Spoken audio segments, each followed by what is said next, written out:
হঠাৎ বলে দেখো অনেক কিছু ব্যাপার থাকে বলতে, মানুষের মধ্যে অনেক দুঃখ কষ্ট থাকে, কিছু না হারালে কিছু পাওয়া যায় না।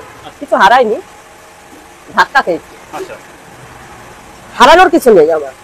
আমাকে বললাম না, আমাকে হারাতে গেলে অত সহজ না। কালিদিকে হারানো অত সহজ নয়, ধাক্কা খেয়েছে, ধাক্কা।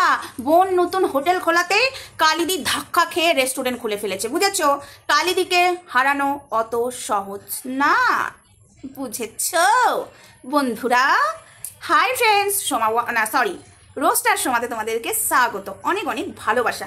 চলে এসছে আবারও মিষ্টি দি আর কালিদিকে নিয়ে। কালিদি প্রত্যেকটা দিন কন্ট্রোভার্সি ছুটছে, প্রত্যেকটা দিন, বিশ্বাস করো। ও মাই গড, আমাদের কালিদি কন্ট্রোভার্সি ছাড়া কিছুই হজম করতে পারে না, কন্ট্রোভার্সি ছুটতেই হবে আমাদের কালিদিকে। তো চলো আজকে কালিদি, তোমরা তো শুনেই নিলে, কিছু হারায়নি, হারানো অত সহজ নয়, ধাক্কা খেয়েছে, ধাক্কা।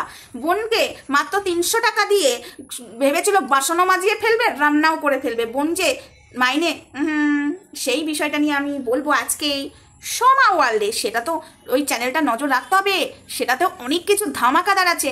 যেরকম অফার চলছে 80 টাকায় মহালয়াতে বিরিয়ানি, একদম পেট পুড়ে খাওয়ানো একজনকে, তা বলে ফ্যামিলি শুদ্ধ এসে না। তো সেরকমই আমিও আজ কিছু বলবো, বুঝেছ? একটা জিনিস নোটিস করলে, যেই শুনলো মিষ্টিদি হোটেলে বিরিয়ানি পুজোর সময় করবে, সেই আমাদের কালিদির কিন্তু মনটা জ্বলে গেল, একদম অফার অফার অফার। তো সেটা বড় কথা না, বড় কথাটা হলো কালিদি এবং কালিদির মেয়ে সেই হোটেলে বসে বসে ভুল কাজগুলো করে যাচ্ছে। প্লাস্টিকে আজকের ডেটেও, মানে আজ হলো সোমবার, ভিডিওটা তোমরা মঙ্গলবারে দেখতে পাবে, আজকের ডেটেও গরম মুসুরির ডাল প্যাকেটে ভরে প্যাকিং করছে উর্মি। কেন ফয়েল পেপার ব্যবহার করছে না? আর এসব ফুড ব্লগাররা যেসব ফুড ব্লগাররা ভিডিও করছে, সেসব ফুড ব্লগারদের বলছি, নিজেদের চ্যানেলের সাথে ভিডিও করো, কিন্তু যেখানে মানুষের ক্ষতিকারক ওই খাবারের থেকে হবে ক্ষতি হবে, সেটা দেখারও দায়িত্ব তোমাদের নেই। তোমরা ফুড ব্লগার নাও, আমাদের মতো সমাজের মানুষ, আমরা মানুষ হয়ে মানুষের পাশে দাঁড়াবো, কিন্তু আমরা পাশে দাঁড়াবো বলে সেই মানুষটার অন্যায় দেখে সাপোর্ট করতে পারি না। এই যে কালিদি এবং রাজুদা মিলে শুভদা মিলে রমিয়ে গরম খাবার প্যাকেটে দিচ্ছে, প্লাস্টিকের প্যাকেট, যে প্যাকেট ব্যান্ড করে দিয়েছে সরকার। তোমাকে অত সহজে হারানো যাবে না, তাই না কালিদি? এবার জাগা মতো ওই থানার ওসি নাকি বলছিলে অসম্মান করার জন্য, তো বসে থাকো। তো যাই হোক, তো সেটা তোমাকে এবার বোঝাবো, রেডি থাকো, ঠিক আছে? তোমার এবং এই যে যারা প্লাস্টিকে খাবার দিচ্ছ, সিরিয়াসলি বলছি, তোমাদের 12টা যদি না বাজাতে পেরেছি, আমার নামও সোমা নয়। একদম ভিডিওর মাধ্যমে তো হবেই, কিন্তু কাজে করে দেখাবো।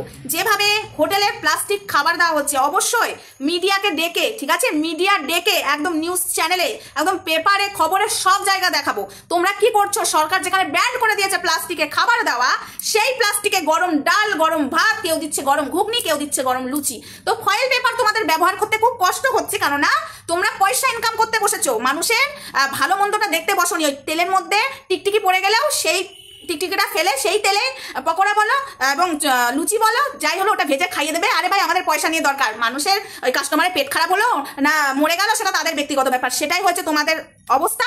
তো তোমরা রেডি থাকো, ভদ্র ভাষায় বললাম, ভদ্র ভাষাতেই বলে যাবো সোশ্যাল মিডিয়াতে এখনো, কিন্তু কাজে এবার করে দেখাবো।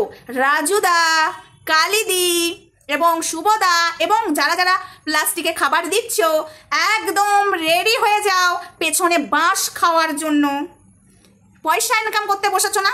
এবার দেখো মাছি কি একটা কেঁচোও তোমাদের হোটেলে যাবে না, সেই ব্যবস্থাটাই করবো। মানুষের পেটের খাবার মারতে নেই, ভগবান পাপ দেবে। কিন্তু ভদ্র ভাষায় বলে যাচ্ছি, প্লাস্টিক বন্ধ করো, প্লাস্টিকে খাবার দেওয়া, গরম খাবার দেওয়া বন্ধ করো, ঠান্ডা কি গরম যাই হোক খাবার দেওয়া বন্ধ করো, ফয়েল পেপার ব্যবহার করো, সরকার ব্যান করে দিয়েছে।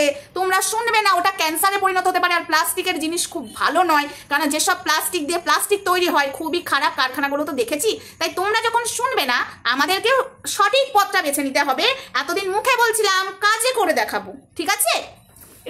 রেডি হয়ে যাও, ঠিক আছে? পয়সা কামাই করতে বসেছো না, এবার দেখবে সেই পয়সাগুলো কোথায় ঢালতে হয়। তো যাই হোক বন্ধুরা, এই হচ্ছে এদের অবস্থা। আর কালিদি প্রত্যেকদিনই মিষ্টি দিকে ঠুকতে বসছে, আর আমি প্রত্যেকদিনই কন্টেন্ট করবো। ইয়েস, এখন কালিদি বলবে আমি না ঠুকলে তুমি কি করে কন্টেন্ট করবে? তুমি না ঠুকলেও আমি কন্টেন্ট করতে পারবো। তোমার যে কেচ্ছাগুলো তুমি করে রেখেছো বোনের সাথে, সেগুলো নিয়ে কন্টেন্ট করবো, ঠিক আছে? তো যাই হোক বন্ধুরা, ভিডিওটা আপাতত এইটুকুই থাক। বেশি বড় ভিডিও পুজো কদিন হবে না, ছোট ছোট ভিডিও হবে, কারণ আমি বড় ভিডিও করতেই পারি, কারণ সবার সমস্যাটা আমাকে দেখতে হবে। কারণ আমার অত মিনিটের ভিডিও দেখার পুজোর সময় কারোর টাইম থাকবে না। আমি যদি একটা 6 মিনিটের ভিডিও দিই, ফার্স্ট করে 3 মিনিটে সে দেখে নিতে পারবে। এখন যদি আমি 10 মিনিটের ভিডিও দিই, ফার্স্ট করলে 5 মিনিট, 2 মিনিটটা তার লস যাবে। তো আমাকে সবটাই দেখে চলতে হবে। আবার পুজোর পরে যেমন বড় ভিডিও আসছিল তেমনই বড় ভিডিও আসবে। চলো টাটা, সবাই ভালো থেকো, সুস্থ থেকো, দেখা হচ্ছে নেক্সট ভিডিওতে। ততক্ষণ আমার সঙ্গে থেকো। Love you all. আর কালিদি তোমার পর্দা ফাঁস হবে অতি শিগগিরই। টাটা।